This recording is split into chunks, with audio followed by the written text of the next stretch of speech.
Bienvenidos amigos a esta reflexión o evangelio del día de hoy. Saludo cordial y todos a los que me ven a través de las diferentes plataformas digitales por el cual nosotros estamos transmitiendo esta reflexión.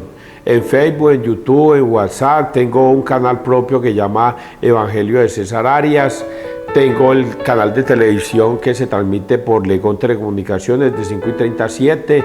Al final del noticiero es esta reflexión.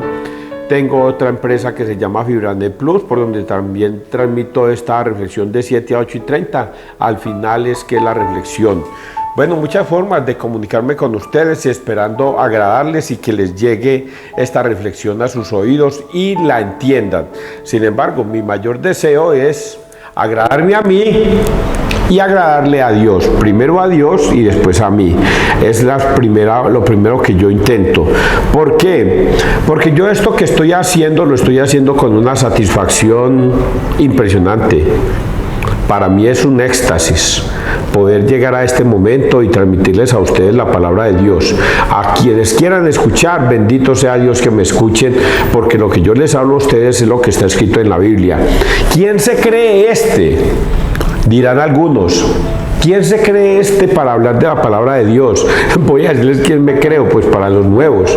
Me creo un pecador que ofendo a Dios todos los días de pensamiento, palabra, obra u omisión, todos los días, pero que todos los días al leer la palabra de Dios busca no cometer errores, no pecar, busca estar en paz con Dios. Pero este evangelio que voy a leer hoy y el de todos los días me lleva a reflexionar sobre mi vida personal, pero también me lleva a enseñárselas a ustedes. El que quiera oír, que oiga. Pero el Señor nos ha dicho, vayan por el mundo, prediquen, hagan que todos los pueblos sean mis discípulos. Y eso es lo que yo estoy tratando de hacer, predicar la palabra de Dios. Pero no desde el punto de vista de César Arias, porque yo me estoy viendo los videos del padre Luis Toro, sino desde el punto de vista de Dios, del punto de vista de lo que está escrito en la Biblia. Si yo lo digo es porque está escrito en la Biblia, no me lo he inventado yo. Así es que ojalá escuchen la palabra de Dios, no endurezcan su corazón, sino que sean dóciles a la hora de escucharla. Bueno, vamos a persignarnos porque hoy vamos a hacer unas reflexiones muy bonitas. Hoy me está molestando la rinitis, hombre, desafortunadamente. En el nombre del Padre, del Hijo, del Espíritu Santo. Amén. Primera lectura, Hebreos 4, 1, 5, 11. Empeñémonos en entrar en aquel descanso. Antes de empezar, pienso que esto es continuación de lo que ayer sucedió en el Evangelio de ayer. Ayer dijo Dios, esfuércese por entrar, por agradar a Dios. No vaya a ser como lo que pasó allá en el desierto, en el Éxodo, donde esos ingratos hijos, después de haberles mostrado tanto mis milagros, que terminaron volviéndose en contra mía y crearon un ídolo de oro y lo veneraron, lo adoraron, se pusieron en contra mía, y esas personas no entrarán en mi descanso. Me lleno de cólera, pero esas personas no entrarán en mi descanso por lo que han cometido. Y después hablábamos de la misericordia de Dios y del perdón y todo esto. Hoy es continuación de eso. ¿A qué se refiere el que no entrarán a mi descanso? ¿A qué se refiere? Vamos a leerlo hoy y ojalá lo entendamos, porque es lo que yo deseo. Hermanos, temamos. No sea que estando aún en vigor la promesa de entrar en su descanso, alguno de vosotros crea haber perdido la oportunidad. También nosotros hemos recibido la buena noticia, igual que ellos, pero el mensaje que oyeron no les sirvió de nada a quienes no se adhirieron por la fe a los que lo habían escuchado. Así pues, los creyentes entremos en el descanso de acuerdo con lo dicho. He jurado en mi cólera que no entrarán en mi descanso. y eso que sus obras estaban terminadas desde la creación del mundo.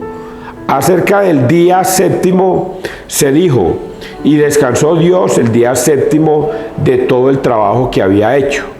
En nuestro pasaje añade, no entrarán en mi descanso. Empeñémonos, por tanto, en entrar en aquel descanso, para que nadie caiga imitando aquella desobediencia. Palabra de Dios, te alabamos a ti, Señor Jesús. Me voy a quedar con este último pedacito porque casi que lo logro entender al final.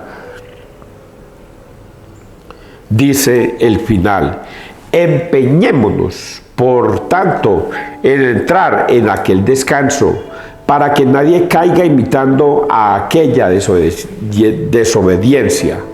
Empeñémonos en entrar en aquel descanso. Quedémonos con esa partecita ahí al final, porque Dios dice, a pesar de que en mi cólera he jurado que no entrarán en mi descanso, nosotros empeñémonos en entrar en su descanso. ¿Quiénes no van a entrar en el descanso del Señor? Los malvados, los perversos, los que odian, los que cometen toda clase de ultrajes contra el prójimo, los guerrilleros, los políticos corruptos, todas aquellas personas malvadas que buscan es enriquecerse de este mundo y robando, delinquiendo, haciendo toda clase de maldad. Esas personas no entrarán en mi descanso. Pero acá dice una cosa que me va a llevar al principio de este texto, y es esta. Y es esta parte. Hermanos, temamos, no sea que estando aún en vigor la promesa de entrar en su descanso, alguno de vosotros crea haber perdido la oportunidad. Hermanos, temamos. Temor a Dios, temamos. Es lo primero que a nosotros nos debe llevar para buscar el descanso del Señor, el temor a Dios. Temamos. Y agrega aquí una cosa muy bonita. Aún en vigor la promesa de entrar en su descanso. Algunos de vosotros crea haber perdido la oportunidad. Vea, este pedacito tiene que ver con todos los que son malvados, con todos los que estamos alejados de Dios. Cuando yo digo, o los protestantes o los católicos dicen, es que yo no mato, yo no robo, yo no fornico, yo no le hago mal a nadie, luego Dios tendrá misericordia de mí. Y dice acá, no, podrán entrar en mi descanso los que se arrepientan de sus pecados. No pierdan esa gran oportunidad. Solamente pueden entrar en mi descanso los que se arrepienten. Y eso está escrito en lo que voy a decir a continuación, que está escrito aquí.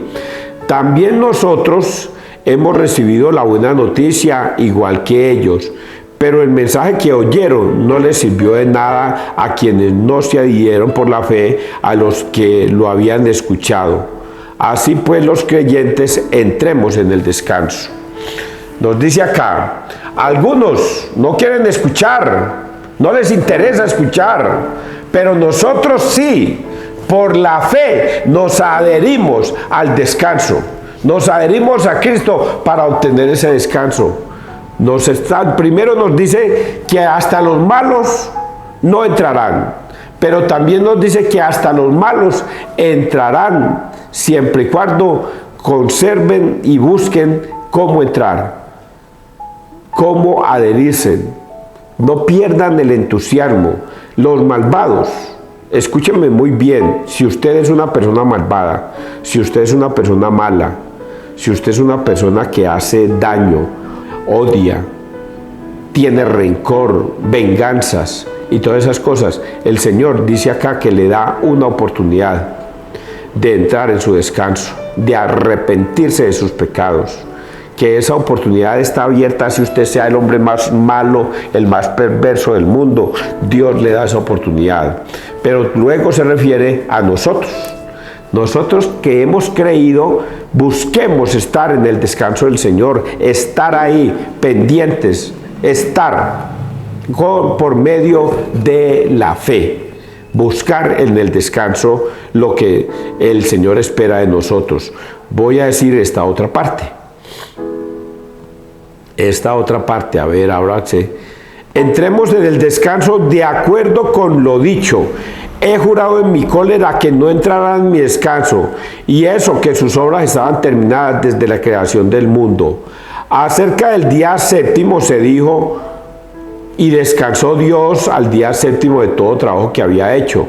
En nuestro pasaje añade, no entrarán en mi descanso. Entonces viene esta parte. Empeñémonos, por tanto, en entrar en aquel descanso para que nadie caiga imitando aquella desobediencia. Empeñémonos. Oiga, les decía estos días un ejemplo la semana pasada. Una persona, pero esto es un ejemplo ya propio mío, que una persona le preguntaba a Jesús, Señor, ¿cuántas personas entrarán en el reino de los cielos? De 1.000.000, ¿cuántas personas entrarían en el reino de los cielos? Y el Señor le respondía, de 1.000.000 entra una sola persona, de 1.000.000 entra una. Porque este texto que estoy leyendo tiene que ver también, esforzados por entrar por la puerta estrecha y no por la puerta ancha, la de la perdición, sino que esfuércense por entrar por la puerta estrecha. Este texto tiene que ver también con lo que les acabo de decir. Y entonces que una persona negativa decía, no, pues ¿cómo así? De 1.000.000 solamente una. No, entonces yo sigo en mis fuergas. No, yo sigo entonces delinquiendo. No, yo sigo entonces buscando la felicidad en este mundo, extorsionando, matando, haciendo de todo. Pues sabiendo que solamente se va a salvar una. Por eso acá este texto lo dice de esa manera. Empeñémonos, por tanto, en entrar en aquel descanso. Mientras que un hombre positivo, una persona que tenga fe, va a decir, ¿cómo así, Señor? Solo una persona de 1.000.000 puede entrar al reino de los cielos. Sí, solamente uno. Inmediatamente esa persona dice, uy, qué suerte la mía. Yo soy esa persona. Yo puedo entrar, soy el único de 1.000.000 que va a entrar en ese descanso. Yo. ¿Y qué debo hacer? Aquí está escrito. Aquí está escrito. Empeñémonos, por tanto, en entrar en aquel descanso. Debemos esforzarnos por entrar por la puerta estrecha. Debemos buscar la forma de entrar por la puerta estrecha. Y yo les voy a decir una forma fácil, que solo la tiene la Iglesia Católica. Y es el perdón de los pecados a través de un sacerdote. Mire, tan fácil eso. Es cuestión de ir donde un sacerdote, a arrepentirme de mis pecados, confesarle mis pecados a ese sacerdote, y ese sacerdote está obligado a escucharme, y si yo estoy arrepentido de mis pecados, a perdonarme mis pecados, el sacerdote. Esa es una puerta fácil de entrar. Solo tengo que ir donde un sacerdote a pedir perdón por mis pecados, y el Señor me perdona. Así yo haya matado, robado, delinquido, haya hecho toda clase de ultrajes, así haya robado, así haya hecho toda clase de maldad en el mundo. Si estoy arrepentido de esos pecados y me confieso, Dios me perdona. Sí, y quedarás más limpio que un copo de nieve. Esa es la promesa de Dios. Ahora vamos a seguir leyendo, porque ustedes van a escuchar que esto que acabo de decir ya está escrito acá en el Evangelio. Vamos a leer el Salmo, Salmo 77. No olvides las acciones de Dios, lo que oímos y aprendimos, lo que nuestros padres nos contaron, lo contaremos a la futura generación. Las alabanzas del Señor, su poder. Que surjan y lo cuenten a sus hijos, para que pongan en Dios su confianza y no olviden las acciones de Dios, sino que guarden sus mandamientos, para que no imiten a sus padres, generación rebelde y pertinaz, generación de corazón inconstante, de espíritu infiel a Dios. No olvides las acciones de Dios. No olvides las acciones de Dios. Ayer se lo decía. Ayer yo se lo decía de una forma muy cariñosa. Decía esto, voy a volver a leerlo acá, pero luego se los explico. Para que pongan en Dios su confianza y no olviden las acciones de Dios, sino que guarden sus mandamientos. Y ayer yo les decía a ustedes, para los que me escucharon ayer, les decía que nuestros tatarabuelos le enseñaron a nuestros tatarabuelos, que les enseñaron a nuestros bisabuelos, que les enseñaron a nuestros abuelos, que les enseñaron a nuestros padres, y nuestros padres nos enseñaron a nosotros. ¿Qué nos enseñaron? A guardar los mandamientos de Cristo. Desde el año 33, Jesús mandó a sus discípulos a que fueran a enseñar todo lo que Él nos había enseñado. Si ustedes guardan mis mandamientos, entrarán en el reino de los cielos. Y es así como nuestros padres nos los enseñaron. Oiga, qué mandamientos tan bobos y tan simples. De niño, confesarnos, bautizar a los niños. A los 9 años, hacer la primera comunión. A los 10, 11, hacer la confirmación. Y luego, estar yendo a misa cada 8 días. Permanecer en paz y en estado de gracia con Dios para recibir la Eucaristía cada 8 días. Pero si has pecado, ir al confesionario y pedir perdón por tus pecados para seguir recibiendo la Eucaristía. Y así ya con eso usted tiene para salvarse. Usted no necesita saber más. No necesita preguntarse nada. Haga eso y ya. Eso fue lo que hicieron nuestros tatarabuelos, abuelos, bisabuelos, nuestros padres hasta llegar a nosotros. Y nosotros pase esta misma información a nuestra descendencia. Pasen la misma información, no necesitan más. Pero vienen los protestantes a complicar la vida de ellos mismos y de los que están en esa fe. En vez de guardar la fe que nuestros padres y nuestros ancestros nos enseñaron por tradición, vienen unos pastores protestantes a decirles que eso no es así, que un sacerdote no tiene poder aquí en la tierra para perdonar pecados. Y ellos, en vez de conservarse en la fe, ay, eso me suena lógico, yo que mantenía confesándole mis pecados a ese señor, a ese sacerdote, de ahorita en adelante ya me confieso con mi Padre en los cielos. Y comienza a desobedecer a Dios, a desobedecer los mandatos de Dios.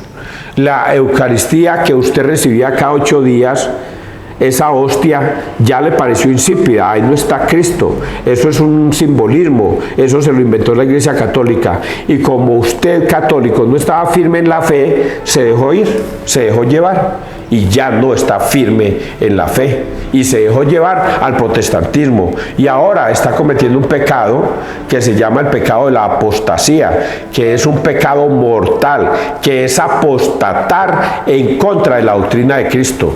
Y ahora creen estar en la verdadera fe de Cristo cuando lo que están haciendo es renegando de Cristo, de su fe. Vamos a leer el Evangelio del día de hoy. Y por eso aquí voy a terminar. Para que no imiten a sus padres, generación rebelde y pertinaz, generación de corazón inconstante, de espíritu infiel a Dios. Yo me atrevo a afirmar algo que yo lo he notado. Tan fácil que es sacar a un católico y llevárselo al protestantismo.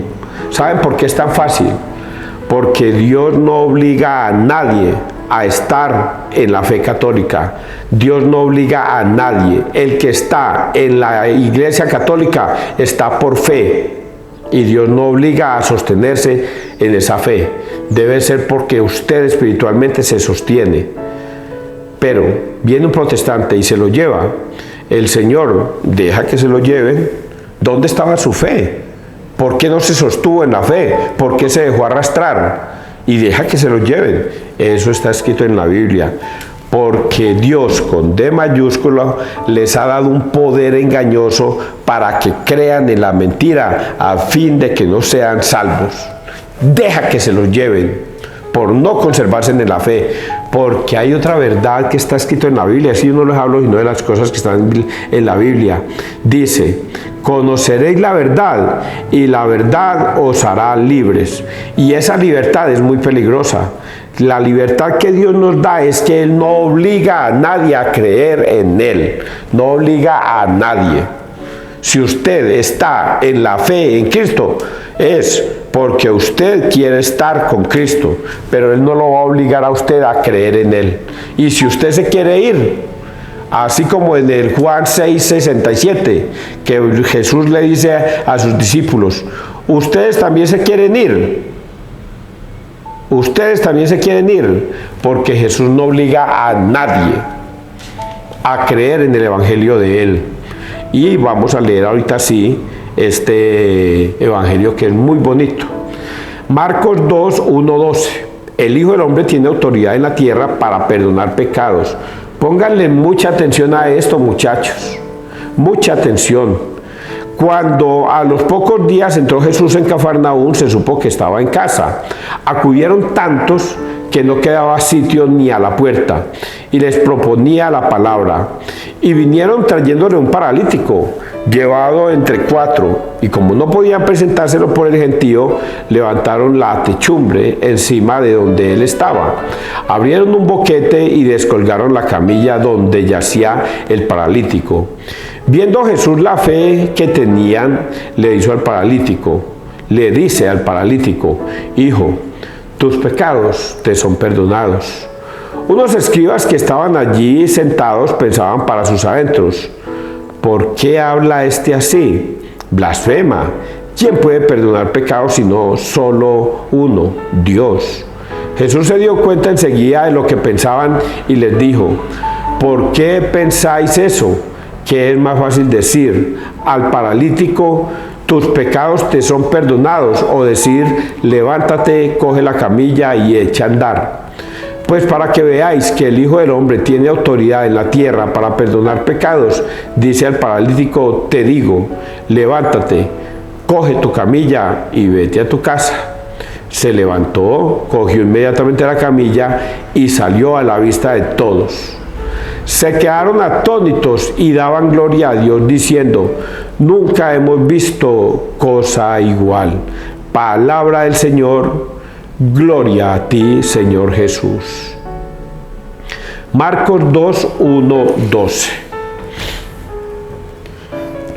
Este texto es simplemente una enseñanza de algo teológico que el Señor va a dejar instituido. Él va a dejar instituido un sacramento, el sacramento de el arrepentimiento, de la confesión, el sacramento de la reconciliación. Este es simplemente un pasaje que nos va a llevar por qué Dios dejó instituido ese sacramento, el de la reconciliación, y pone este detalle. Entran a Cafarnaúm, está en la casa, se agolpa la gente frente a la casa, traen a un paralítico, no saben cómo entrarlo, deciden estos 4 hombres por su fe bajarlo por el techo, abren un boquete, lo bajan. Estos hombres tienen una fe tan grande que le han dicho al paralítico: muchachos, nosotros conocemos un profeta que lo puede curar, Jesús de Nazaret, del Nazareno, Jesús los puede curar, camine, llevémoslo. Y se lo traen entre 4 y lo bajan por el boquete y lo ponen al centro de Jesús. Viene la enseñanza de Jesús. Va a utilizar a este hombre para dar una gran enseñanza. Póngale muy bien que es una pedagogía, una enseñanza de lo que va a instituir. Y es que este paralítico le dice: tus pecados te son perdonados. Cualquiera de nosotros al escuchar eso diríamos: oigan a este. Se lo bajamos allá para que lo cure, no para que le perdone los pecados. Y él dice: oiga, tus pecados te son perdonados. Pero como ahí habían escribas que son protestantes de Cristo, como los protestantes de hoy día, le dicen, este hombre blasfema.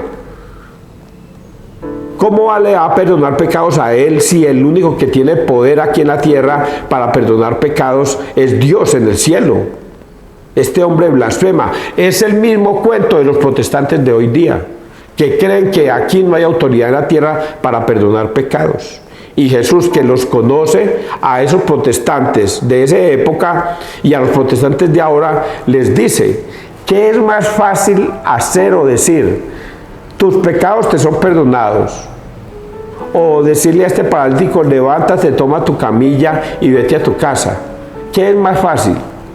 Pues evidentemente es mucho más fácil decir, tus pecados te son perdonados. Eso es que tiene que ver. Si el Señor nos da ese sacramento de que todo el que confiese sus pecados y pida perdón, el sacerdote se los va a perdonar. Eso es muy fácil de hacer. Entonces, ¿por qué le ponen trabas al asunto? Los protestantes le ponen trabas al asunto en esa misericordia de Dios. Y el Señor les dice que es más fácil hacer. Decirle a este hombre, tus pecados te son perdonados, o hacer el milagro. Pues para que vean que el Hijo del Hombre tiene poder aquí en la tierra.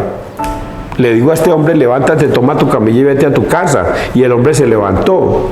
Es más difícil hacer el milagro. Y sin embargo, él, para demostrar que su poder, su palabra, su autoridad tiene valor, le dice al hombre que hace el milagro. Pero el verdadero sentido de esto es que él les está enseñando pedagogía, les está diciendo, vean muchachos, aquí en la tierra el Hijo del Hombre tiene poder para perdonar pecados. Aquí en la tierra el Hijo del Hombre tiene poder para perdonar pecados. Por eso en Hebreos 5:1 está escrito, todo sumo sacerdote será escogido de entre los hombres para ofrecer dones y sacrificios por el perdón de los pecados. Esa es la enseñanza del día de hoy, que aquí en la tierra hay poder para perdonar pecados a través de los sacerdotes, y que si un hombre quiere entrar en el descanso del Señor, debe arrepentirse de sus pecados, debe pedir perdón por sus pecados, y esto solo sí y solo sí se puede hacer a través de un sacerdote. Así es que los protestantes que en estos momentos me están escuchando y creen que yo estoy equivocado, papito, hágale, llámeme, 316-782-7170, llámeme, mijo, hagamos un debate. Yo voy a su casa, usted viene a la mía, nos encontramos en el parque, donde quiera debatimos. No ve que yo lo voy a hacer es con la palabra de Dios, caso es mi posición, esto está escrito. Espero que ustedes hayan entendido que debemos esforzarnos por entrar en el descanso del Señor, o sea, al cielo, a la paz eterna, y la única forma de hacerlo es mediante el arrepentimiento de nuestros pecados y recibiendo la Eucaristía. Y eso solo lo puede ofrecer la Iglesia Católica, nadie más. Que Dios te bendiga, que Dios nos bendiga donde quiera que todos estemos.